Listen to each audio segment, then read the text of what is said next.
जय माता दी। भक्तों, चैत्र नवरात्रि की महाअष्टमी और महानवमी की आप सभी को ढेरों शुभकामनाएं। हिंदू धर्म में नवरात्रि के ये 2 दिन केवल व्रत की समाप्ति नहीं, बल्कि साक्षात मां दुर्गा की असीम कृपा पाने का सबसे बड़ा अवसर होते हैं। इस बार 19 मार्च से शुरू हुआ ये पावन पर्व 27 मार्च को पूर्णाहुति की ओर बढ़ रहा है। लेकिन इसी बीच एक ऐसी उलझन खड़ी हो गई है जिसने हर भक्त को असमंजस में डाल दिया है। क्या अष्टमी 26 मार्च को है या 27 मार्च को? क्या कन्या पूजन के शुभ मुहूर्त में कोई बड़ा बदलाव हुआ है? सोशल मीडिया और पंचांगों के अलग अलग मतों के बीच आखिर सत्य क्या है? भक्तों, अगर एक छोटी सी चूक हो गई तो आपकी 9 दिनों की कठिन तपस्या और साधना खंडित हो सकती है। शास्त्रों के अनुसार गलत समय पर किया गया कन्या पूजन और व्रत का पारण शुभ फल की जगह दोष का कारण बन सकता है। इसीलिए आज का ये वीडियो उन सभी माताओं और बहनों के लिए संजीवनी के समान है जो पूरी श्रद्धा से मां की भक्ति में लीन है। आज हम दूध का दूध और पानी का पानी करेंगे कि ज्योतिष शास्त्र और हिंदू कैलेंडर के अनुसार सटीक तिथि और सबसे श्रेष्ठ मुहूर्त कौन सा है। इस वीडियो में हम केवल तारीख ही नहीं बताएंगे, बल्कि उन गुप्त विधियों पर भी चर्चा करेंगे जिनसे दरिद्रता दूर होती है और मां अन्नपूर्णा का वास घर में सदा बना रहता है। कन्या पूजन में कितनी कन्याएं होनी चाहिए? भोग में ऐसा क्या खिलाएं जिससे मां तुरंत प्रसन्न हो? कलश विसर्जन की सही विधि क्या है? और सबसे महत्वपूर्ण वे 3 बड़ी गलतियां जो अनजाने में भी अष्टमी और नवमी के दिन आपके पुण्य को नष्ट कर सकती हैं।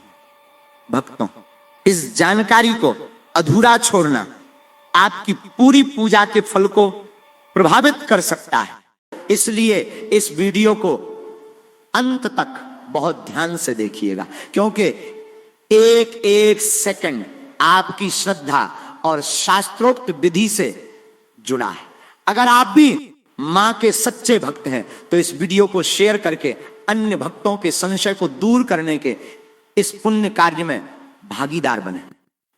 भक्तों, इस साल अष्टमी और नवमी तिथि नवरात्रि के अंतिम और अत्यंत महत्वपूर्ण दिनों को दर्शाती है, जो देवी दुर्गा की पूजा के लिए विशेष माने जाते हैं।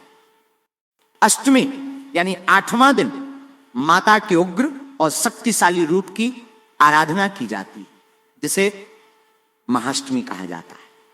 जबकि नवमी यानी 9वां दिन मां सिद्धदात्री स्वरूप की पूजा होती है, जिसे महानवमी कहते हैं। इन दोनों तिथियों पर कन्या पूजन, हवन और विशेष भोग अर्पित करने की परंपरा होती है, क्योंकि मान्यता है कि इन दिनों माता रानी अपने भक्तों को विशेष आशीर्वाद प्रदान करती हैं और घर में सुख समृद्धि लाती हैं। तो चलिए, आपका ज्यादा समय न लेते हुए जानकारी आरंभ करते हैं और जान लेते हैं अष्टमी और नवमी कब है। ये विशेष वीडियो यहीं से आरंभ करते हैं। जैसा कि आप सब जानते हैं, इस बार चैत्र नवरात्रि 2026 का आरंभ 19 मार्च गुरुवार से हुआ है और इसकी पूर्णाहुति 27 मार्च 2026 शुक्रवार के दिन होगी। तो इस बार अष्टमी तिथि आ रही है 26 मार्च 2026 गुरुवार के दिन। हिंदू कैलेंडर और ज्योतिष शास्त्र के अनुसार इसी दिन हम अष्टमी तिथि का पालन करेंगे।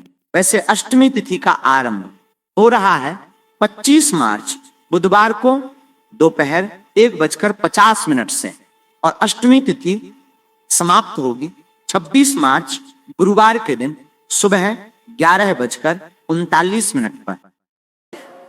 लेकिन अगर उदय तिथि यानी सूर्योदय के अनुसार देखा जाए तो अष्टमी तिथि हमें प्रातः काल में सूर्योदय के समय 26 मार्च को ही प्राप्त हो रही है और इसीलिए वैदिक पंचांग के अनुसार इस बार चैत्र नवरात्रि पर अष्टमी तिथि का पालन 26 मार्च 2026 गुरुवार के दिन किया जाएगा। वहीं नवमी तिथि वैसे तो आरंभ हो रही है 26 मार्च गुरुवार को प्रातः 11:48 से और समाप्त हो रही है 27 मार्च शुक्रवार को सुबह 10:06 पर। लेकिन सूर्योदय के समय ये नवमी तिथि हमें केवल 27 मार्च को ही प्राप्त हो रही है और इसीलिए इस बार महानवमी यानी नवमी तिथि का पालन 27 मार्च 2026 शुक्रवार के दिन किया जाएगा। इस बार एक और विशेष और दुर्लभ संयोग भी बन रहा है। 26 मार्च गुरुवार को दुर्गा अष्टमी, संधि पूजा, अन्नपूर्णा अष्टमी और रामनवमी चारों एक ही दिन पड़ रही हैं और ये इसलिए हो रहा है क्योंकि 26 मार्च को सुबह अष्टमी तिथि व्याप्त है और उसी दिन दोपहर में नवमी तिथि आरंभ हो रही है। इसी कारण संधि पूजा का समय हमें प्राप्त हो रहा है। सुबह 11:15 से लेकर 12:03 तक ये 48 मिनट की अवधि है जब अष्टमी तिथि समाप्त हो रही है और नवमी तिथि आरंभ हो रही है। इस संधि काल में मां चामुंडा ने चंड और मुंड नामक दैत्यों का वध किया था और इसीलिए इस समय में उनकी विशेष पूजा की जाती है। चलिए अब बात करते हैं कन्या पूजन के शुभ मुहूर्त की। तो कई भक्तों के घरों में अष्टमी के दिन कन्या पूजन किया जाता है और कुछ भक्तों के यहाँ नवमी के दिन कन्या पूजन किया जाता है।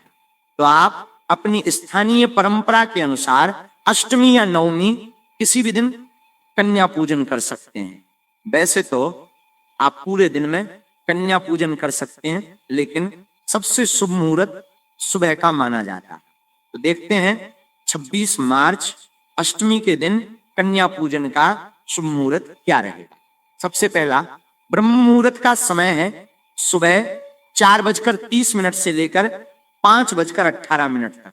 अगर इस समय में नहीं कर सकते तो दूसरा मुहूर्त है प्रातः कालीन पूजा का समय जो मिलेगा सुबह 4:45 से लेकर 6:05 तक। इसके बाद अभिजीत मुहूर्त हमें प्राप्त होता है। दोपहर में 11:58 से लेकर 12:48 तक कन्या पूजन के लिए यह भी एक अत्यंत शुभ मुहूर्त माना जाता है। इसके अलावा अष्टमी के दिन एक और शुभ मुहूर्त हमें प्राप्त हो रहा है और वो है सुबह 8:50 से लेकर 10:40 तक। इस समय में भी कन्या पूजन किया जा सकता है। अब अगर आप नवमी तिथि के दिन कन्या पूजन कर रहे हैं तो उसके शुभ मुहूर्त इस प्रकार रहेंगे। सबसे पहला ब्रह्म मुहूर्त का समय रहेगा सुबह 4:28 से लेकर 5:17 तक। उसके बाद प्रातः कालीन पूजा का शुभ समय मिलेगा सुबह 4:44 से लेकर 6:04 तक। उसके बाद सुबह 10:06 से लेकर 10:42 तक भी एक अच्छा शुभ संयोग है। और अभिजीत मुहूर्त का समय है दोपहर में 11:58 से लेकर 12:48 तक। इसके बाद दोपहर में 12:55 से लेकर 3:17 तक भी एक शुभ मुहूर्त प्राप्त हो रहा है। तो इस प्रकार आप अपनी अनुकूलता, पारिवारिक स्थिति और परंपरा के अनुसार इन दोनों में से किसी भी दिन कन्या पूजन कर सकते हैं। लेकिन एक बात का विशेष ध्यान रखें, प्रयास करें कि इन दोनों ही दिनों में राहु काल के दौरान कोई भी पूजा अर्चना, कन्या पूजन या फिर हवन का आरंभ न किया जाए। भक्तों, ज्योतिष शास्त्र के अनुसार दिन में लगभग 90 मिनट की यह अवधि राहु ग्रह के प्रभाव में रहती है, जिसमें कोई भी शुभ कार्य वर्जित माना गया है। तो इसलिए 26 मार्च गुरुवार के दिन राहु काल का अनुमानित समय रहेगा। दोपहर में 1:30 से लेकर 3 बजे तक, और 27 मार्च शुक्रवार को नवमी वाले दिन राहु काल का समय रहेगा, सुबह 10:30 से लेकर 12 बजे तक। तो इस समय के अंदर कोई भी शुभ या मांगलिक कार्य ना करें। चलिए अब बात करते हैं कन्या पूजन की विधि क्या रहेगी। शास्त्रों के अनुसार 2 वर्ष से लेकर 10 वर्ष तक की 9 कन्याओं की पूजा करनी चाहिए। अगर 9 कन्याएं उपलब्ध नहीं है तो 1, 3, 5 या 7 कन्याओं की पूजा भी की जा सकती है। कुल संख्या विषम रखना शुभ माना जाता है।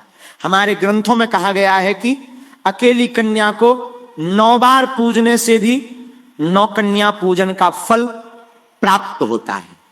कई परंपराओं में एक बालक, जिसे बाल भैरव कहा जाता है, उसे भी भोजन करवाया जाता है।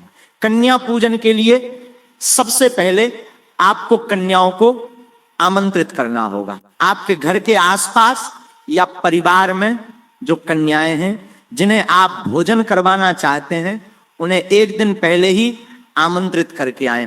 फिर कन्या पूजन वाले दिन प्रातः काल में जब वे आपके घर पर आए तो सबसे पहले स्वच्छ स्थान पर आसन बिछाएं और उन कन्याओं को आदर पूर्वक उस पर बिठाएं। तत्पश्चात उनके चरण धोएं।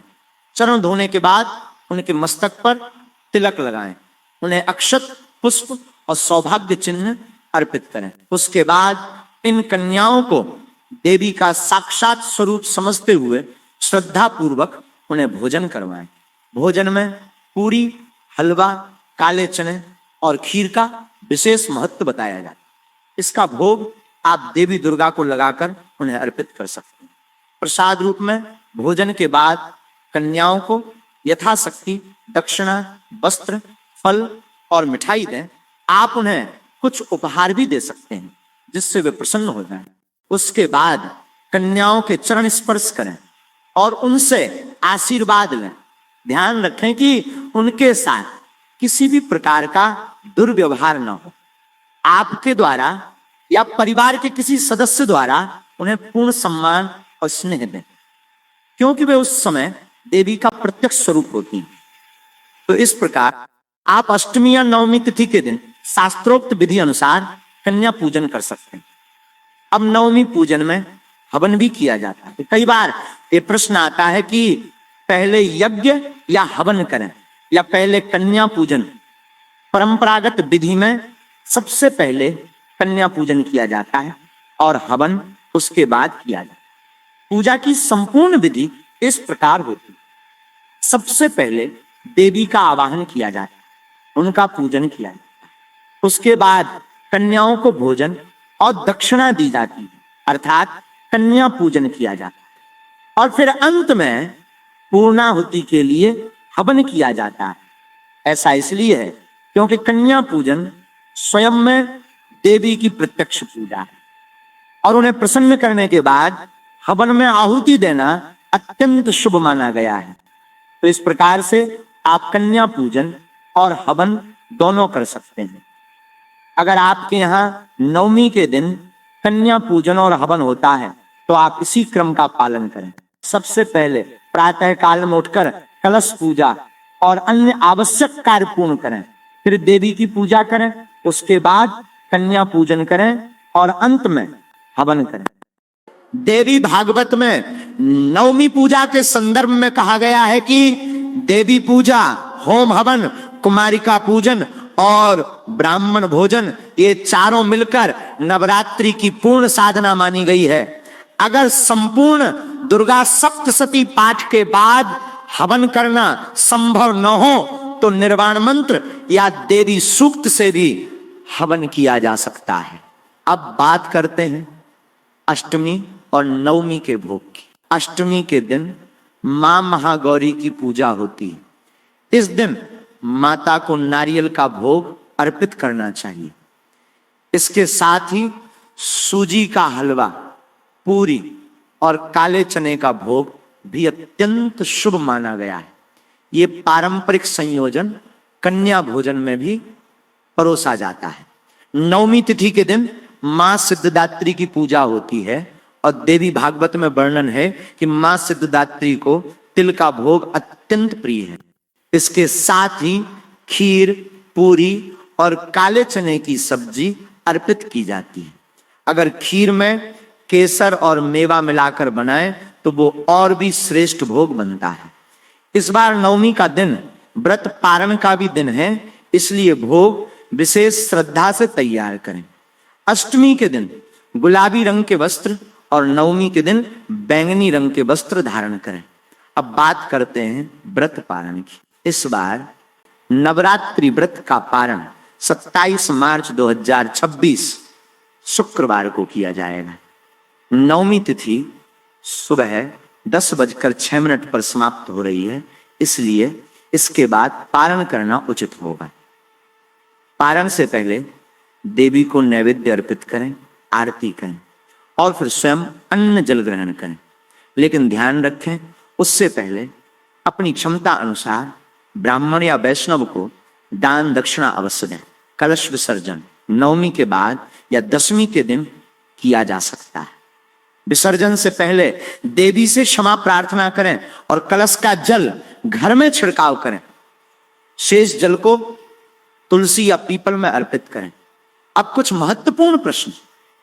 क्या अष्टमी और नवमी दोनों दिन पूजा कर सकते हैं?